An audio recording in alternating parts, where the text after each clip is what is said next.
everybody, my name is Paul, W1VLF, and welcome back to the lab. Well, a number of people have asked where I've been over the last year, and no, I didn't get COVID. I got really lucky there. My three boys did, but I managed not to get it, so thank God for that. So everyone on this end now is quite healthy. Changed jobs over the last year, and this new place that I'm working is going to help me, or at least going to allow me to get home a little earlier and have more time to mess around and make some videos too. So what have I been doing in the past? We'll touch on that really briefly. Over here you can see a 3D printer. The 3D printer is something I've always wanted to mess around with. And luckily I have a son, Steve. He's got a 3D printer and he's quite adept at it. So it's not like I was starting from scratch. But I thought, what a great thing to be able to use to build specific components that you can use in the ham radio world. Okay, so I'll show you a couple of things that I made. And these are just copies of what people have already made. They're coil forms, and I changed it around a little bit. I made it bigger, and I also made it much bigger. These were just sort of practice runs, right? Just wanted to see, can I do it? Does the printer work? Yes, indeed it does. And after that, I wanted to learn something called Tinkercad, which allows you to build your own custom kind of parts. And you'll see, here's one right here. Didn't take that long to figure out, but there's a little bit involved in it. Anyhow, I'm going to stop here for just a second and put a slow motion video, a time-lapse video up of what I'm printing, and it takes a couple of minutes. You can zoom through it. What you'll see is that there is, in order to make this print for these parts that we're going to talk about, it took about 4 or 5 hours, and I condensed that down to about 4 or 5 minutes, and you can zoom through that even faster to watch them being built. So I'm going to give you a second here to take a look at that, and then I'll come back with some of those parts and I'll explain why I built them and where we're going to go from here.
Okay, so we're back, as I usually say.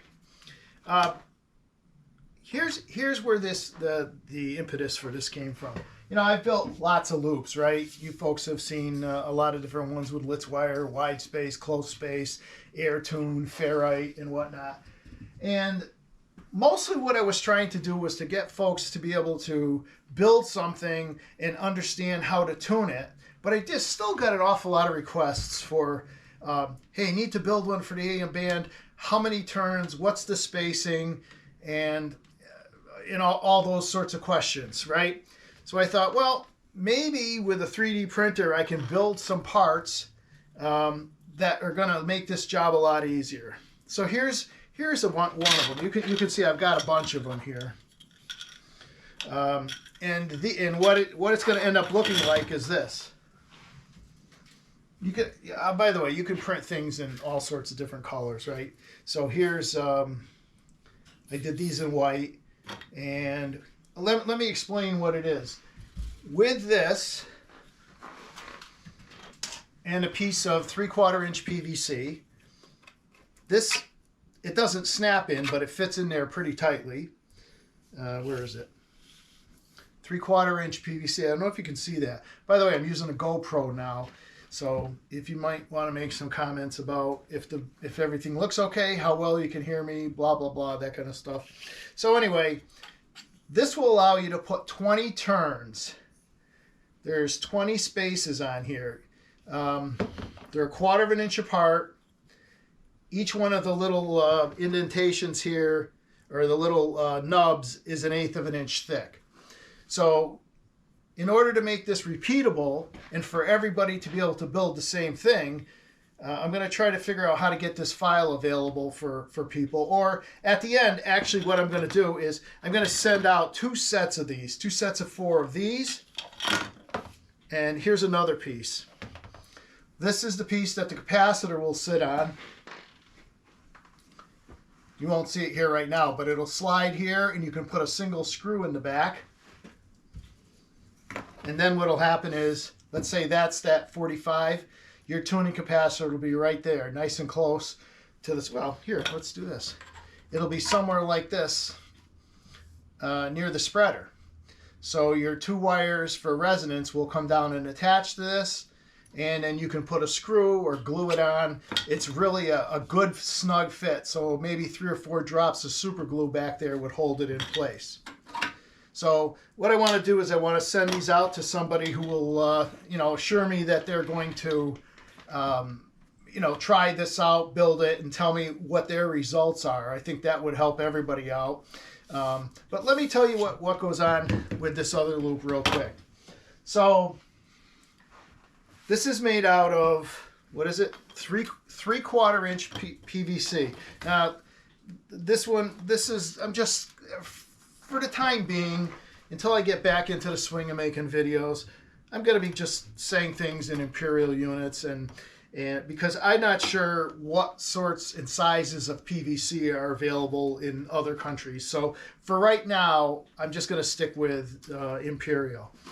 So this is 3/4 inch PVC. It's 1 foot long. Each one of these spreaders is 1 foot long. So there's about $3 worth of PVC here. This X connector, right? This is a common thing. These are about $1.50. So now you have a extremely repeatable system, right? It's going to be 1 foot on each length here. And in fact, should have been a little bit more prepared. What you're going to end up with is a loop that's 19 inches on a side. Okay, it's 1 foot. Let's see, can I do this? They're 1 foot to the center there, roughly.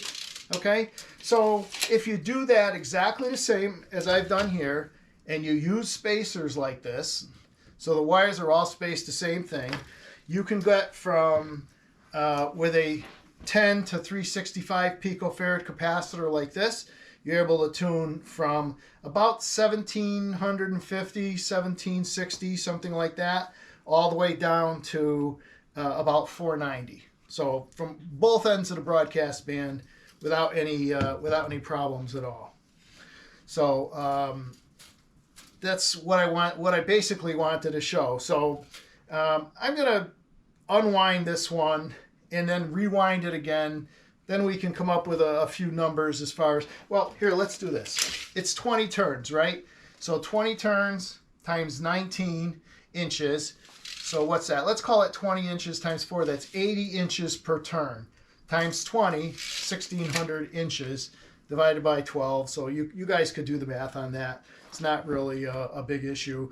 But I'm going to break this one apart and rewind it, try to get some footage of how I rewound this one. And then we'll slide this baby on.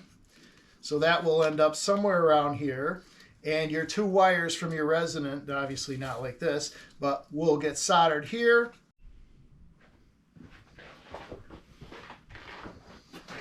All right, this is like number 7 time doing this. Seems like I get about 20 seconds of record time, and then all of a sudden, beep, beep, beep, beep, beep.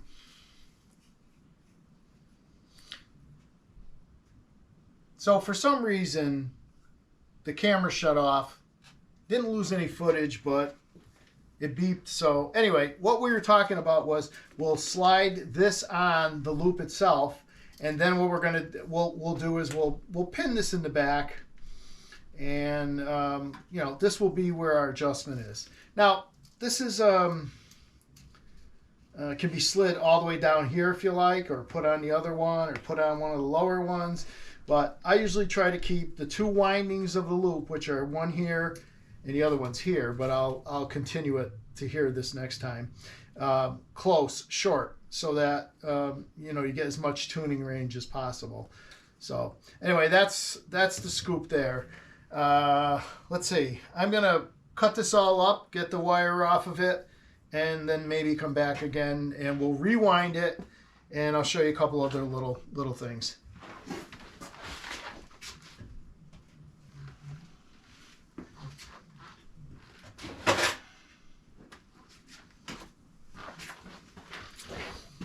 By the way, we're using number 22 wire here.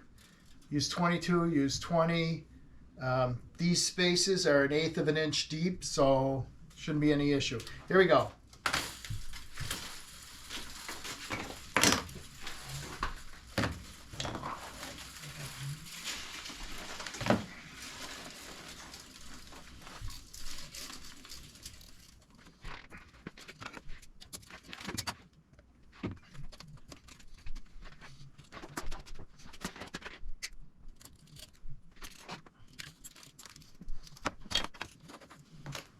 Okay, so I'll pop one of these off. Let's get rid of the coupling loop here.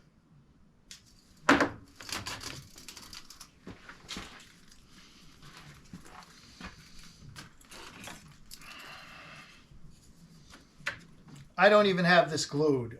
You can glue it in place, but the reason why I don't have this glued is because when you pin these here, you're going to want to make sure that the loop is square down at the bottom here.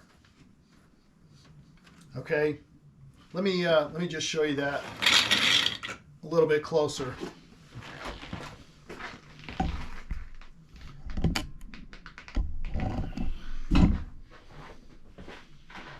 Because these can turn, okay, if you glue them in place, then you better make sure that these things are square. So for instance, here it's not, won't stand up at all. But you turn these till it's flat and everything is nice and stable. Now you know you've got them in the right place. And then you want to do the same thing on this side. Okay, that's fine. This side, whoop, this one's off a little bit. Okay, this side, everything's fine. So where are we going to put our tuner? Well, let's put our tuning knob right here, okay? We'll make sure it's in the right position. That's pretty good. Okay, and now after we wind this loop, you can decide whether you want it way up here, the wires are going to be here, or way down here. Maybe you'll like it better that way, I don't know. but you can put it that way, or you can obviously point it down, whatever you want. You can just drill a small hole in the back here, or use super glue to hold it in place. All right, so let me set up for rewinding this. Okay, since we have our adjustment here on this side, I'm going to start right here. So all I'm going to do is leave about, I don't know, a foot extra, make 1 or 2 turns here, and then just tie a knot through it. Okay, and maybe I'll just poke it through this hole I have in the, just to keep it out of the way. And we'll start winding now. Probably not the best way to wind this, but it's the only thing I have. Anybody keeping track of how much time this is going to take? These things make it really easy.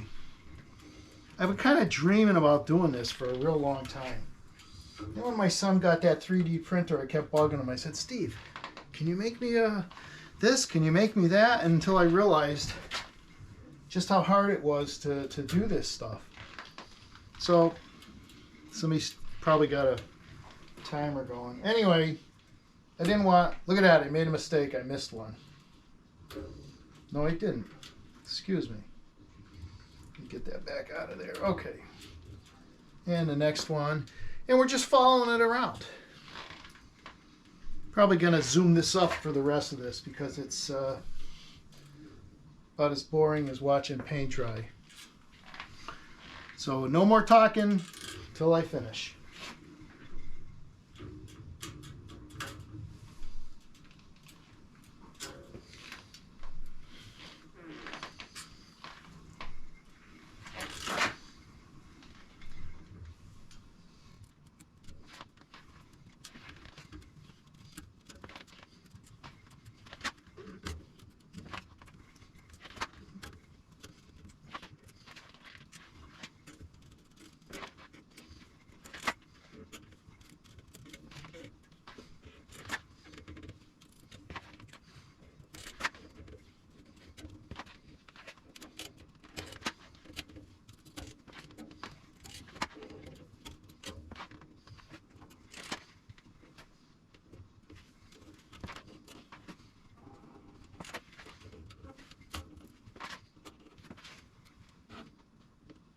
Yep, put 2 into 1.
All right, so I tied a knot on both sides.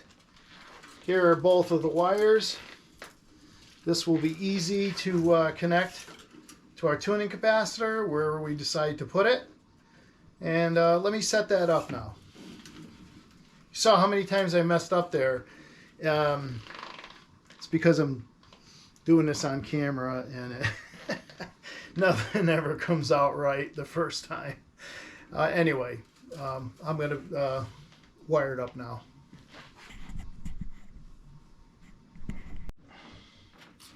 All right, we're going to tie wrap our wires here.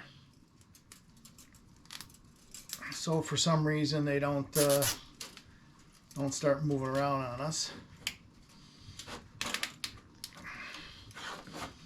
And I guess maybe I'll put the tuning capacitor maybe somewhere around here. Let me get some glue. You guys have this problem where you can absolutely never get the cover off of the super glue, no matter how much you clean it. I've even tried putting oil on there. Oh look, I actually got it off with a pair of pliers, and it's wet. All right, so let's say, where do we want this? Right about here? Something like that? Does that look all right? I guess it does. We'll put a couple of drops of super glue on here. And maybe a drop or two in the back. Okay. It's locked in there pretty good. I'm going to clean this up afterwards so I don't have to worry about trying to get it apart again. So that's in there in good shape. So these work out really well. Now it's just a matter of connecting these two wires to the to the tuning capacitor. So what I'm going to do there is I'm going to solder those off camera, and I'll be back. All right, so we're down at the bottom end of the broadcast band. Got this old radio from 1939, I think it is, and we're going to use this as an example. Right now I have a loop antenna on it. Okay, it's an untuned loop, and it works okay. You can hear stations pretty good with it. Okay, and this loop, if you can see it, is made out of a, get it up here where you can see it a little better. This is, what is it, embroidery loop. And what is it? It's 11 turns on a, like 13-inch, maybe it's an 18-inch embroidery loop. So it's bigger than what this radio had originally. But let's see what happens when we bring our air coil loop next to it and we couple into this, okay?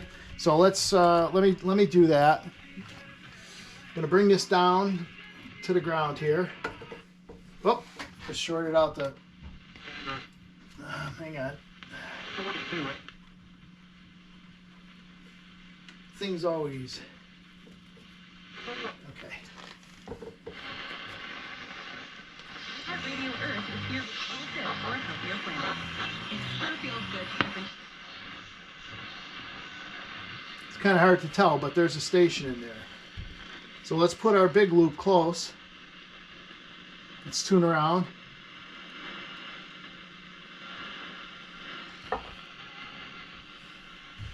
Wait a minute, something went amiss here with our. Just check the back of this. Yeah, we're okay.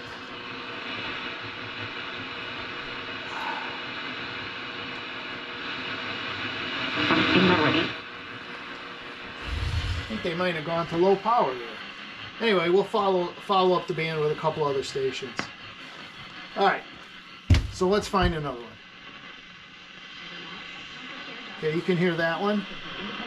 Pretty weak. Research shows people remember radio ads that remind them of the past. So to help you remember, the Liberty Mutual Insurance Company customizes your home insurance. Pulling that loop away. That'll really take you back. Back in my day, I'm doing this in lieu of the fact that I'm not putting a coupling loop on this antenna yet. I'm just proximately, what's the word? I'm just using the proximity of the loop next to the normal antenna. All right, so that's down at 550, 570. So let's move up the band a little bit. Agents.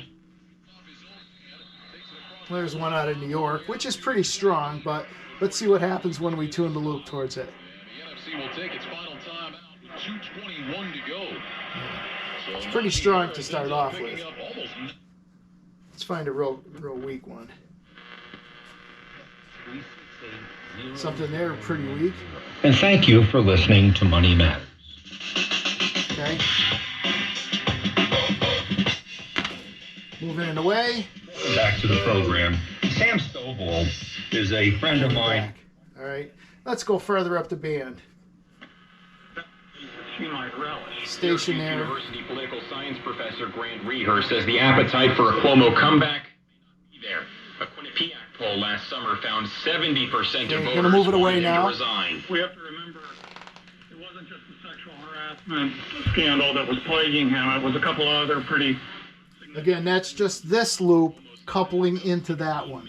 Let's go up a little further, see how far this goes.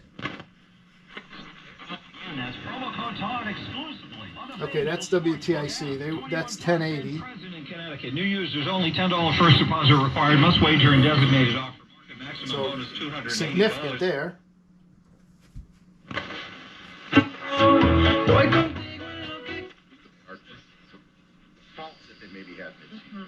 Here's a pretty weak one. Yeah, I absolutely consider that loss to the Browns goes right before the bye as a... Did you hear that one? Oh, can't. Don't want to play that. Let's see, what else? Here's something that's just a bunch of jumbled in there.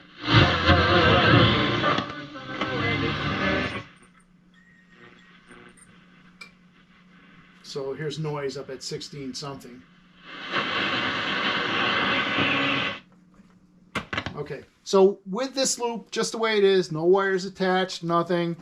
20 turns. I think I would take 1 or 2 turns off of this. But here's a platform that can easily be built by anyone. Let me just set back up here for some final thoughts. All right, I want to wrap this one up right now because it's pretty long and who knows what's going to happen during editing. The pause that refreshes. I just wanted to get in the swing of things again. You know, a year or so ago I was doing okay making videos, and now it's kind of a new process again, especially with the new camera. So anyway, okay, so here's the deal. The deal is I can send these out to someone. Okay, there are 4 of these, right? And also this. I'll make 2 sets of these, so I have 2 sets to go out into the field. This is, again, the bushing here, so you can mount your tuning capacitor on it. It's 2 inches by 2 inches, so that should give you plenty of room to mount different variable capacitors on here. And so the whole thing, I'll send this out to somebody. It has to be in the States, though, because in the States we have the right sized PVC pipe. And if I send them to you, you have to I hate to use the word promise, but you have to promise to actually use these in a loop configuration. Maybe you want to make that loop 1.5 foot on here, right? 1.5 foot here instead of 1 foot, which is going to add more wire, which will make it lower in frequency. And 20 turns or 10 turns, it gives like an even field playing platform so that you can easily repeat this and you don't have to guess anymore as to where it's going to be. So 20 turns on the 1 foot lengths plus 365 picofarads down to 15 picofarads gets you from 1700 all the way down to about 480. The only other thing that I didn't do, and if you were going to do this and wanted to feed a receiver directly, you would simply drill a hole here, here, here, and here. And you can see I have some holes in these already. And you would just run a single wire through it, twist it at the bottom, and come out to the coax going over to your receiver. So that's the scoop. Anyway, thanks everybody for watching. If you think this was worthwhile, subscribe. You know, again, my first video, so I'm not sure how good this is going to come out. But I'm looking forward to making a whole bunch more videos and looking for ideas from you guys. I've got a mobile antenna out there. If you go to my QRZ page, W1VLF, you can see that. That's a real monstrosity. My wife will not drive with me. So I had to build that with no holes in the car, and I made it so that I could take it off in 2 minutes. That whole assembly works great from 160 up to 40. So stuff like that will be coming along. Maybe some laser communications types of videos are in the future. Certainly some more things when it comes to SDRs and console and AirSpy and SDR Sharp. I've been just so darn busy the last year that I wasn't able to make videos. So I'm not even going to broadcast this out to the usual sites. I'm just going to let YouTube algorithms send it out and see who watches it. So if you can share it, I'd appreciate that. And if you could subscribe, that would be even better. I think we have 2,500 and something subscribers now. Anyway, thanks an awful lot. I appreciate it. This is W1VLF at the Group W bench in the lab saying 73, and we'll see you next time. There's nothing in there right now. I drank it all. It's empty.